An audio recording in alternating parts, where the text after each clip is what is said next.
Assalamualaikum warahmatullahi wabarakatuh.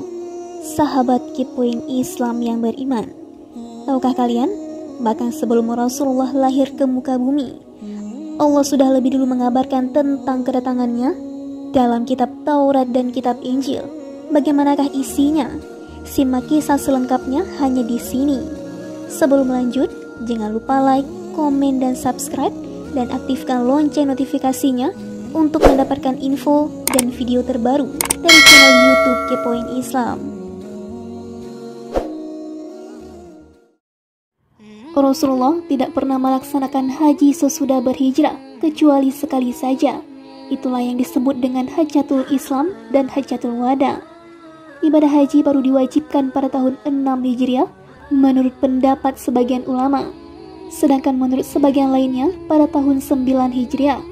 Ada juga yang berpendapat pada tahun 10 Hijriah, namun pendapat ini aneh.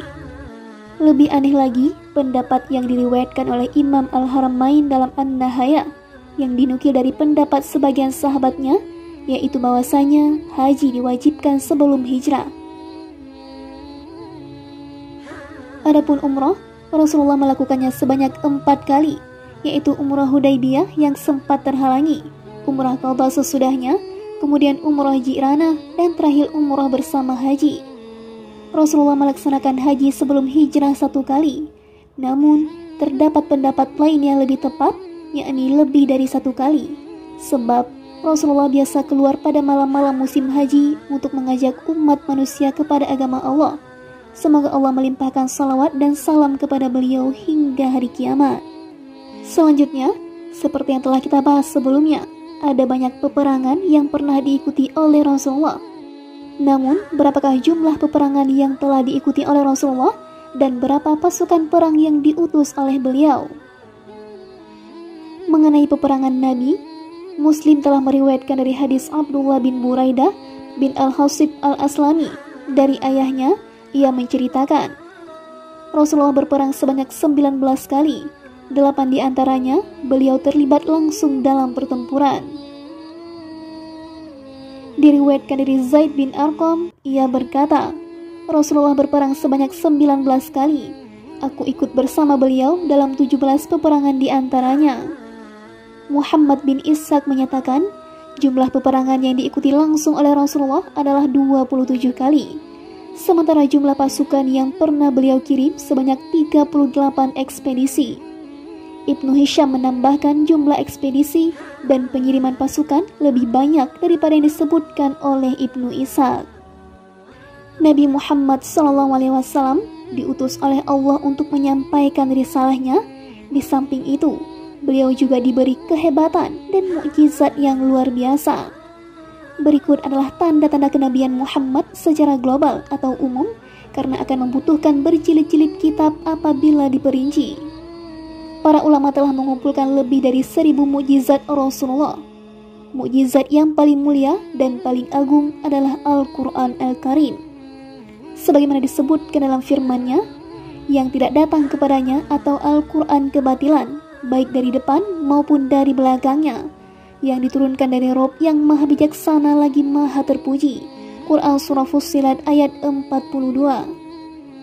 Mukjizat Al-Quran terletak pada sisi lafaz dan kandungan maknanya. Dari sisi lafaz, Al-Quran berada di puncak kefasihan. Semakin tinggi ilmu yang dimiliki seorang tentang bahasa Arab, maka semakin agung Al-Quran dalam pandangannya. Khususnya dalam konteks ini, Al-Quran telah menantang ahli bahasa Arab yang fasih dan ahli balaghah atau sastra dan keindahan bahasa pada masa diturunkannya ayat-ayat suci ini. Padahal mereka sangat memusuhi dan selalu mendustakannya untuk membuat yang semisal dengannya atau 10 surah yang setara dengan surah-surah Al-Quran atau 1 surah saja, dan ternyata mereka tidak mampu. Allah memberitahukan bahwa mereka tidak akan pernah dapat membuatnya sampai kapanpun juga, selama-lamanya. Bahkan Al-Quran menantang pula kalangan jin dan manusia seluruhnya untuk membuat yang semisal dengan Al-Quran, namun mereka juga tidak mampu. Allah mengabarkan hal itu dalam firman-Nya, katakanlah, sesungguhnya jika manusia dan jin berkumpul untuk membuat yang serupa Al-Quran ini, niscaya mereka tidak akan dapat membuat yang serupa dengannya, sekalipun sebagian mereka menjadi penolong bagi sebagian yang lain. Quran Surah Al-Isra ayat 88. Masih banyak lagi sisi-sisi lain yang menunjukkan keagungan Al-Quran. Adapun dari sisi kandungan maknanya, Al-Quran memiliki makna yang kuat, penuh hikmah, mengandung kasih sayang, serta memperhatikan kemaslahatan dan kesudahan yang baik, menghadirkan kesesuaian, membantu tercapainya berbagai tujuan yang mulia, dan menolak berbagai bentuk kerusakan. Sebenarnya, masih banyak kandungan makna yang bisa diserap oleh orang yang memiliki akal sehat, yang bersih dari syubhat dan hawa nafsu. Kita berlindung kepada Allah dari syubhat dan hawa nafsu, serta kita memohon petunjuk kepadanya. Di samping itu, Rasulullah tumbuh besar di tengah masyarakat yang sudah mengenal nasab beliau, mengetahui pengasuh beliau, menyaksikan kemana beliau keluar dan masuk, serta melihat beliau sebagai seorang anak yatim di tengah-tengah mereka. Masyarakat Arab mengenal beliau sebagai orang yang amanah lagi jujur, suka berbuat kebajikan dan lurus perilakunya. Semua orang pada waktu itu sudah mengetahui pribadi beliau dan tidak ada yang mengingkarinya selain orang-orang keras kepala yang suka berdusta, lagi sombong. Rasulullah dikenal sebagai orang yang tidak dapat menulis. Bahkan masyarakat belum pernah melihatnya berkumpul bersama dengan orang-orang yang ahli dalam ilmu tersebut. Tidak dapat dipungkiri bahwa di tanah kelahiran beliau memang tidak ada ilmu yang diwariskan orang-orang terdahulu atau orang yang mengenal ilmu tersebut. Maka Nabi datang kepada mereka ketika berusia 40 tahun untuk menjelaskan apa yang terjadi pada masa lampau dengan terperinci dan penuh penjelasan. Hal ini dapat dibuktikan oleh para ulama yang telah meneliti kitab-kitab klasik, para ahli sejarah, dan orang-orang yang dijadikan panutan dalam kejujuran. Dengan kata lain, tatkala kitab-kitab suci sebelumnya telah mengalami perubahan dan penyelewengan, beliau pun datang dengan membawa firman Allah yang menjelaskan semua kitab suci tersebut. Tujuannya tidak lain untuk menjaga kemurniannya dan menunjukkan kebenaran yang beliau bawa. Rasulullah juga dikenal sebagai orang yang paling jujur dan amanah. Sifat yang beliau miliki ini belum pernah disaksikan oleh kalangan ulul albab. Di samping itu, beliau dikenal karena ibadahnya, kekhusyuannya, ketundukannya. Nabi selalu berdoa dan bersabar atas segala gangguan orang-orang yang menentang beliau, dan tidak putus asa dalam menanggung kesusahan atau cobaan, dan bersikap zuhud terhadap dunia. Beliau pun memiliki akhlak yang luhur dan mulia, seperti dermawan, berani, malu, santun, dan suka menyambung tali silaturahim. Masih banyak lagi budi pekerti yang jarang terkumpul pada diri seseorang sebelum maupun sesudah beliau. Hal itu hanya terdapat pada pribadi Rasulullah semata. Secara akal sehat, dapat diketahui bahwa Rasulullah mustahil berdusta kepada makhluk yang paling hina, meskipun dengan kedustaan yang paling kecil. Dengan demikian, bagaimana mungkin apabila memang seperti itu keadaannya, beliau berani berdusta terhadap Allah, Rabbul Alamin? Bukankah beliau telah mengabarkan tentang siksa yang pedih di sisi Allah bagi siapa saja yang berdusta dan berbohong kepadanya? Perbuatan keji itu pasti tidak akan mungkin dilakukan selain oleh seburuk-buruk, senekat-nekat, dan sejahat-jahat hamba Allah. Fakta ini sangatlah jelas, bahkan bagi anak kecil yang masih belajar di sekolah dasar sekalipun. Maka, bagaimana pula bagi kaum cerdik pandai dan kaum berakal yang telah mengorbankan jiwa dan harta, meninggalkan anak dan tanah air, serta menjauhi kerabatnya demi kecintaan dan ketaatan kepada Allah. Semoga Allah meridhai mereka semua. Selawat beriring salam mudah-mudahan senantiasa terlimpah atas beliau sepanjang perputaran siang dan malam.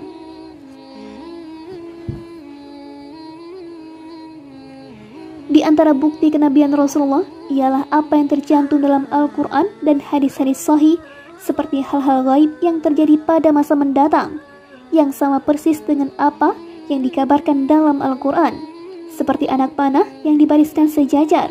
Hanya saja, tidak mungkin semua mukjizat itu disebutkan di sini. Bukti kenabian Muhammad lainnya adalah berbagai kemampuan luar biasa yang diperlihatkan Allah melalui tangan beliau. Di antaranya, kisah yang Allah sampaikan dalam kitabnya yang mulia tentang terbelahnya bulan, Tatkala kaum musyrikin meminta bukti kepada Nabi pada suatu malam, maka beliau menunjuk ke arah bulan. Kemudian bulan itu pun terbelah menjadi dua. Orang-orang kafir tadi bertanya kepada orang-orang kampung di sekitarnya. Barangkali mereka melihat demikian karena sihir Muhammad SAW. Dan ternyata semua masyarakat juga menyaksikan seperti apa yang mereka lihat. Kejadian ini luar biasa, mutawatir atau masyhur di kalangan ahli sejarah karena banyaknya para sahabat yang meriwayatkan kisah ini. Semoga Allah meridhai mereka. Bukti kenabian lain adalah mukjizat yang diperlihatkan karena berkah doa Nabi dalam banyak kesempatan. Seperti yang terjadi berkat doa beliau berikut ini. Suatu hari, Rasulullah berdoa kepada Allah atas sakhrah atau anak kambing yang digembalakan Ibnu Mas'ud. Setelah menyebut nama Allah dan memerah susu hewan itu, maka keluarlah susu yang banyak sehingga bisa diminum oleh beliau dan Abu Bakar. Hal serupa juga beliau lakukan terhadap kambing milik Ummu Ma'bad. Nabi pernah mendoakan Tufail bin Amr sehingga ia memiliki tanda kekuasaan Allah pada ujung cambuknya, yakni berupa cahaya yang berkilau yang dapat terlihat dari kejauhan. Demikian juga yang dialami oleh Al-Usaid bin Al-Khudair dan Abbad bin Bishr atau dua orang sahabat Ansar.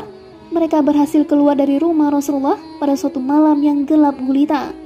Rasulullah pernah mendoakan keburukan atas 7 orang yang mengejek beliau ketika sedang sholat, hingga mereka pun tewas dalam perang Badar karenanya. Nabi pernah pula mendoakan keburukan atas putra Abu Lahab, sehingga akhirnya ia diterkam binatang buas di Syam sesuai dengan doa beliau. Rasulullah juga pernah mendoakan keburukan atas Suraqah sehingga kedua kaki kudanya terbenam ke dalam tanah. Kemudian beliau mendoakan keselamatannya sehingga kaki kudanya pun terlepas dari himpitan bumi. Pada perang Badar, Nabi melempar kaum musyrikin hanya dengan segenggam kerikil. Namun semua orang kafir Quraisy terkena lemparan tersebut hingga akhirnya Allah menghancurkan mereka. Demikian juga yang beliau lakukan pada perang Hunain. Pada perang ini juga Rasulullah memberikan jazalan kepada Uqasyah bin Mihsan, tetapi tiba-tiba kayu yang ada di tangannya berubah menjadi pedang yang sangat tajam. Nabi juga pernah mengabarkan kepada pamannya Al-Abbas pada saat ia tertawan tentang harta yang disembunyikan olehnya dan istrinya Ummu Fadl di bawah palang pintu rumahnya. Abbas pun mengakui hal itu. Rasulullah pun pernah memberitahukan Umair bin Wahab tentang niatnya untuk membunuh beliau, yaitu ketika ia datang dengan alasan menebus para tawanan Badar. Kebenaran hal tersebut diakui Umair, bahkan karenanya ia masuk Islam pada saat itu juga. Semoga Allah meridhoinya. Pada perang Uhud, Rasulullah menyembuhkan mata Qatadah bin An-Nu'man Az-Zafri, padahal biji matanya telah jatuh ke pipinya. Bahkan ada riwayat yang menyebutkan sudah jatuh ke tangannya. Sesudah sembuh, matanya menjadi lebih baik daripada semula. Hampir tidak bisa dibedakan dengan mata yang satunya. Pada perang Khandak, Nabi memberi makan kaum muslimin yang jumlahnya banyak sekali, yang hampir mencapai 1000 orang, hanya dengan seekor anak kambing dan dengan 1 sak gandum di rumah Jabir.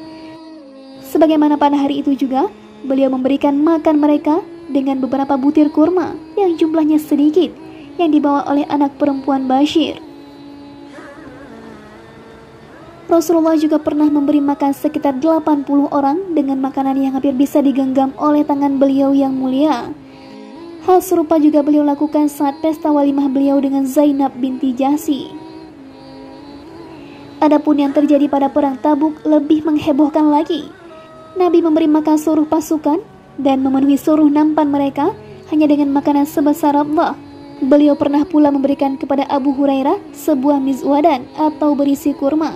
Pemberian itu terus menjadi bekal makanannya dalam waktu lama, bahkan seringkali dibawa olehnya dalam jihad fisabilillah. Kantong itu masih terus dibawa Abu Hurairah hingga masa-masa terbunuhnya Utsman. Bentuk mujizat seperti itu sangat banyak, yang terlalu panjang apabila diceritakan satu persatu. Pada kesempatan lain, Rasulullah pernah berdoa kepada Allah saat musim pacaklik, sedangkan beliau masih berada di atas mimbar. Maka serta-merta turunlah hujan dari atap masjid hingga membasahi jenggotnya. Padahal sebelumnya tidak terlihat tanda-tanda hujan di langit dan tidak ada sedikit pun qaza'ah, walaupun sebesar telapak tangan. Ketika beliau meminta supaya langit kembali cerah, awan pun segera bergerak menjauh dari Madinah, sehingga kota tersebut berubah menjadi seperti iklil. Nabi juga pernah mendoakan keburukan atas kaum Quraisy, sehingga mereka mengalami masa paceklik yang sangat sulit diungkapkan dengan kata-kata. Sampai-sampai mereka memohon belas kasihan kepada beliau. Akhirnya Rasulullah melepaskan mereka dari kesulitan itu karena kasihan. Pernah pula dibawakan kepada Nabi sebuah bejana berisi air untuk berwudu. Orang-orang ingin berwudu bersama beliau dari bejana tersebut. Beliau mencoba mencelupkan tangannya ke dalam bejana itu, namun ternyata tidak mencukupi bagi para sahabatnya. Kemudian Rasulullah berdoa memohon kepada Allah sehingga memancarlah air dari sela-sela jemari beliau. Demikian juga yang Rasulullah lakukan pada perjanjian Hudaybiyah dalam hal perbekalan makanan. Bahkan ketika itu pasukan muslimin berjumlah 1.400 orang. Jabir berkata, kalaupun jumlah kami kala itu 1.000 orang, niscaya makanan itu pasti cukup untuk kami. Nabi juga melakukan hal serupa dalam banyak perjalanan yang beliau lakukan, yakni dengan menuangkan air ke dalam kantong kulit. Perawi menceritakan, ketika Nabi memerintahkan kepadaku untuk menuangkan air ke dalam wirbah atau kantong kulit, aku sungguh khawatir apabila air itu menjadi kering karena terhisap oleh sebagian wirbah yang kering. Beliau pun masukkan tangannya ke dalam kantong tersebut dan berdoa kepada Allah. Tidak lama kemudian, memancarlah air dari jari-jari tangan beliau untuk sahabat-sahabatnya, sehingga mereka semua bisa berwudu dan minum darinya. Demikian juga, Rasulullah pernah melepaskan anak panah ke sebuah mata air di Hudaybiyah. Setelah panah itu menancap, air pun memancar sehingga dapat mencukupi kebutuhan mereka atau kaum muslimin. Seperti itu pula yang terjadi pada perang Zatus Satihatain. Alhasil, para sahabat dapat menyimpan air dan berwudu. Bahkan Nabi memerintahkan sebagian dari mereka untuk mandi karena junub. Meskipun demikian, air dalam 2 kantong kulit yang dijadikan sebagai perantara milik seorang wanita tidak berkurang sama sekali. Sesudah itu, wanita tersebut kembali kepada kaumnya dan berkata, sesungguhnya hari ini aku melihat ahli sihir yang paling pandai di muka bumi. Kalaulah bukan, berarti ia adalah seorang nabi. Kemudian, wanita itu pun masuk Islam dan diikuti oleh kaumnya yang juga masuk Islam. Semoga Allah meridhai mereka. Masih banyak lagi mukjizat seperti yang dijelaskan tersebut, akan tetapi akan terlalu panjang apabila disebutkan satu persatu. Apa yang kami utarakan tadi kiranya sudah cukup insya Allah. Rasulullah juga pernah mengabarkan berbagai perkara gaib pada masa mendatang yang benar-benar terjadi sesuai dengan apa yang beliau kabarkan. Sebagai contohnya ialah berita yang dikabarkan Allah dalam kitabnya, yaitu agama Islam akan meraih kejayaan, kalimat Islam akan tinggi, serta orang-orang yang beriman dan beramal salih dari umat ini akan menjadi para pemimpin di muka bumi. Semua perkiraan itu sudah benar-benar terjadi. Allah juga mengabarkan tentang kemenangan Romawi terhadap Persia. Beberapa tahun kemudian, hal itu juga benar-benar terjadi. Nabi pernah memberitahukan kepada kaumnya yang ikut diasingkan bersama beliau di perkampungan atau Abu Talib, bahwasanya Allah akan mengirim rayap untuk memakan surat pemboikotan tersebut. Benar, rayap-rayap itu pun memakannya, kecuali bagian surat yang bertuliskan lafaz Allah. Begitulah kenyataan yang terjadi. Sebelum perang Badar, Rasulullah mengabarkan tentang tempat-tempat kematian beberapa orang Quraisy dalam peperangan besok. Keesokan harinya, terjadilah hal yang sama persis dengan apa yang beliau kabarkan. Nabi juga menceritakan bahwa harta simpanan Kisra dan Kaisar akan dibelanjakan di jalan Allah. Demikian itulah yang kemudian terjadi. Rasulullah pernah menyampaikan kabar gembira kepada umatnya, yaitu bahwasanya kekuasaan mereka atau kaum muslimin akan terbentang sepanjang belahan bumi. Demikian pula lah yang terjadi. Nabi pun memberitahukan bahwa kiamat akan terjadi setelah umat Islam memerangi kaum yang siagharul a'yun atau bermata sipit dan zuful unuf atau berhidung pesek. Wajah mereka bagaikan al-majan al-mithraqah atau perisai. Itulah karakter bangsa Tartar. Demikian pula lah yang nantinya terjadi. Rasulullah pernah mengabarkan bahwa Al-Hasan bin Ali akan menjadi sebab berdamainya dua golongan besar kaum muslimin yang bertikai. Demikianlah yang telah terjadi. Nabi juga memberitahukan akan adanya peperangan melawan kaum Khawarij dan menyebutkan kepada mereka karakter Dzultudayyah. Ternyata peristiwa itu betul-betul terjadi sebagaimana yang beliau kabarkan, sama persis dan tiada beda. Rasulullah juga memberitakan bahwa Ammar akan dibunuh oleh golongan yang durhaka. Tepat sekali, Ammar terbunuh pada perang Siffin ketika bergabung dalam pasukan Ali. Nabi pernah menjelaskan tentang keluarnya api yang akan menerangi leher-leher unta di Busra dari tanah Hijaz. Api itu benar-benar muncul sekitar tahun 605 Hijriah. Berita mengenai peristiwa tersebut mutawatir dan sangat populer. Bahkan, orang yang menyaksikan langsung leher-leher unta tersebut bercahaya di Busra telah menceritakannya kepada Ibnu Katsir. Bahkan, orang yang menyaksikan langsung leher-leher unta tersebut bercahaya di Busra telah menceritakannya kepada Ibnu Katsir. Salawat dan salam semua dilimpahkan kepada Rasulullah, yaitu setiap kali nama beliau diperdengarkan oleh orang-orang yang menyebutnya. Rasulullah juga mengabarkan secara detail tentang berbagai hal yang telah terjadi dan akan terjadi sebelum hari kiamat. Namun tidak mungkin disebutkan satu persatu di sini. Apa yang sudah kami jelaskan tadi kiranya sudah cukup insya Allah. Hanya kepada Allah kita bertawakal. Selanjutnya, terdapat beberapa kabar gembira dalam kitab-kitab samawi terdahulu tentang kedatangan Rasulullah. Dalam kitab-kitab suci terdahulu tercantum kabar gembira tentang kedatangan Nabi SAW. Sebagaimana yang telah disebutkan Allah dalam firman-Nya, kabar itu tertulis di dalam kitab Taurat dan Injil, seperti halnya yang diucapkan oleh Nabi Isa, dan memberi kabar gembira dengan datangnya seorang Rasul yang akan datang sesudahku, yang namanya Ahmad atau Muhammad. Quran Surah As-Saff ayat 6. Diriwayatkan oleh Al-Bukhari dari Abdullah bin Amr bahwasanya ia mendapati sifat-sifat Rasulullah disebutkan dalam kitab Taurat. Lalu sahabat ini pun menyebutkannya.